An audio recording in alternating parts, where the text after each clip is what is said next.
Hello guys, இன்றைக்கி என்ன வீடியோன்னா பஞ்சாப் கிங்ஸ் அண்டு குஜராத் டைட்டன்ஸோட ரிவ்யூ தான் பார்க்க போகிறோம். குஜராத் டாஸை வின் பண்ணி பவுலிங் எடுத்திருக்காங்க. ஃபஸ்ட்டு ஓவர் சிராஜ் பவுல் பண்ணியிருக்காரு. ஃபஸ்ட் ஓவரில் வெறும் 8 ரன்னு.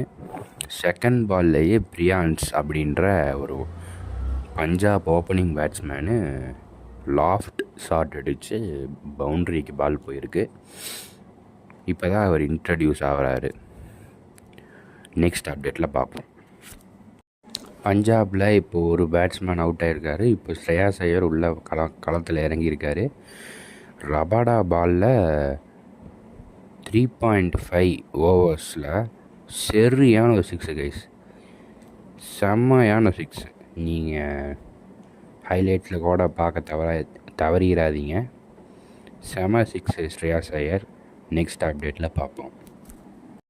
என்னப்பா வந்த உடனே மேக்ஸ்வெல் எப்பவும் போல் அவுட் ஆகிட்டாரு அப்படின்னு பார்த்தா, பஞ்சாபில் மேக்ஸ்வெல் இருக்கார். எப்படி என்னடா வந்தோடனே அவுட் ஆகிட்டார், பரவாயில்ல அவரோட ஃபார்மை கண்டினியூ பண்ணுறாருன்னு பார்த்தா, கொஞ்சம் நேரம் கழித்து அவங்க ஸ்ரேயாஸ் கிட்ட கேட்டிருக்காரு. ஸ்ரேயாஸ் இல்லை அவுட்டு தான் அப்படின்னு சொல்லியிருக்கிறதுனால மேக்ஸ்வெல் அப்படியே நடந்து போயிட்டார். கொஞ்சம் நேரம் கழித்து அந்த ரிவ்யூவில் பார்த்தா ஸ்டெம்ப்பு மிஸ்ஸிங் கைஸ். கரெக்டாக நீல அடித்து டாப் ஸ்டெம்புக்கு மேலே போகுது. ரிவ்யூ எடுத்திருந்தால் விக்கெட் போயிருக்காதா? பரவாயில்ல. ஆனால் மேக்ஸ்வெல் இந்த டைம் அவுட் ஆகலை. அது ஒரு தனி வேர்ல்டு ரெக்கார்டு தான். மறுபடியும் யாராவது 26.75 கோடி கொடுத்து ஏன்டா என்ன எடுத்தீங்கன்னு கேட்பீங்களாடா அப்படிங்கிற மாதிரி ஸ்ரேயாஸ் ஐயர் 64 பால் ஒரு 30 பால் அடிச்சிருக்காரு. அது ஃபஸ்ட்டு மேட்ச்சில் as a captain of Punjab. Shreyas Iyer hats off. நல்ல பர்ஃபார்மன்ஸ். இதுவே கன்டினியூ பண்ணுங்கள். நெக்ஸ்ட் ஐபிஎல்லையும் இதே டீம் உங்களை ரீட்டைன் பண்ணும். இல்லைன்னா வேறு டீம் உங்களை அதிக அமௌண்ட்டுக்கு வாங்கும். ஆரம்பத்தில் என்ன நினச்சா, பஞ்சாபில் ஒரு டீமாடா, எப்படின்னு ஜிடி தான் ஜெயிக்க போகுது அப்படின்னு நினச்சிட்டு பார்த்தவங்கெல்லாம் ஒரு ஷாக்காக பார்த்துருப்பீங்க. ஆனால் பஞ்சாப்லேயும் இந்தளவுக்கு பேட்ஸ்மேன்லாம் இருக்காங்களா? பிரியான்ஸ் ஓப்பனரு, ஸ்ரேயாஸ் இப்போது செம்மையாக கலக்கிறாரு. ஸ்டாயினிஸ் ஒரு 20 ஓரளவுக்கு ஆடினார். அப்புறம் பவுலிங்கில் ஒரு சில பிளேயர்ஸ் எல்லாம் இருக்காங்க. இந்த டைம் தான் பஞ்சாபுக்கு பர்ஸ் அமௌண்ட் நிறையா இருந்ததுனால எல்லா டீமோட அதிக பிளேயர்ஸு நல்ல பிளேயர்ஸாகவும் பஞ்சாப் எடுத்திருக்காங்க. அதனாலேயே பஞ்சாபு ஒரு ஸ்ட்ரென்த்தான டீமாக மாறிடுச்சு. இப்போ எந்த டீமுமே வீக்கான டீம் இல்லை அப்படிங்கிற மாதிரி ஐபிஎல் இருக்கிற 10 டீமுமே ஒன்றுக்கு ஒன்று சலிச்சதில்லை அப்படிங்கிற மாதிரி பிளேயர்ஸ் வச்சுருக்காங்க.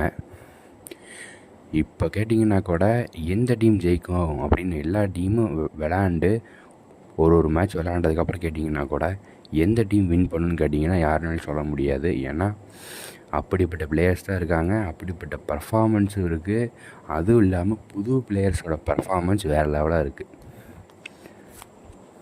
இப்படி இருக்கிறதுனால டிஎன்பிஎல்லையோ இல்லை லோக்கல்லையோ கிரிக்கெட்டில் இன்ட்ரெஸ்ட் அண்ட் டேலண்ட் இருக்கக்கூடிய பிளேயர்ஸுக்கு கிரிக்கெட்டில் இன்னுமே எஃபர்ட் போட்டு ஹார்ட் ஒர்க் பண்ணி இந்த மாதிரி ஐபிஎல் இல்லை இந்தியா டீமுக்கு வர்ற வாய்ப்பு அதிகமாக இருக்குது. இப்போ புது ஐபிஎல் டீமில் இருக்கிற பிளேயர்ஸ் கூட இந்தியா டீமுக்கு இதே மாதிரி விளாண்டாங்கன்னா எஸ்எஸ்வி ஜெய்ஸ்வால் கில்லெல்லாம் எப்படி வந்தாங்களோ அதே மாதிரி வருவாங்களே. அதுதான் இங்கே ஒரு கேம் சேஞ்சர் மாதிரி, டீம் சேஞ்சர் இந்த ஐபிஎல். ஏன்ப்பா சசான் சிங்கு, ஸ்ரேயாஸ் ஐயர் டீம் கேப்டன் 97 நிற்கிறாரு. அப்போ நீ பாட்டு பவுண்ட்ரி அடிச்சுட்டு இருக்கிற. ஸ்ரேயாஸ் இங்கே சிரிக்கிறான், ஆனால் உள்ளே போய் அடிக்கடி நடிப்பான் பாரு. பஞ்சாப் பேட்டிங் முடியுது. 243 for 5 பஞ்சாப். ஜிடி பேட்டிங்கில் சாய் சுதர்சன் அவர் ஆட்டத்தை ஆரம்பிக்கிறாரு. எடுத்த உடனே 2வது பால்லையே 4, 100 ஸ்ட்ரைக் ரேட்டில் ஆடிட்டுருக்கிறாரு நம்ம தமிழ்நாட்டு பிளேயர். பார்ப்போம். எனக்கு தெரிஞ்சு ஜிடி ஜெயிக்க வாய்ப்பு இல்லைன்னு நினைக்கிறேன். பார்ப்போம். ஏப்பா ஜிடி என்னப்பா அடிக்கவே மாட்டேங்கிறீங்க, உங்களை நம்பி தானப்பா டீமே இருக்குது. மேட்ச் ரொம்ப க்ளோஸாக போயிட்டுருக்குது. 59 runs in 24 balls. Super over போகும்னு பேசிக்கிறாங்க. இதுதான் ஒன் ஆஃப் த இன்ட்ரெஸ்டிங் மேட்சாக மாறுமா அப்படின்னு பார்ப்போம். என்னங்க இந்த மேட்ச் பயங்கரமாக போகுது. 38 ரன்னுக்கு 38 ரன்னு 10 பாலு.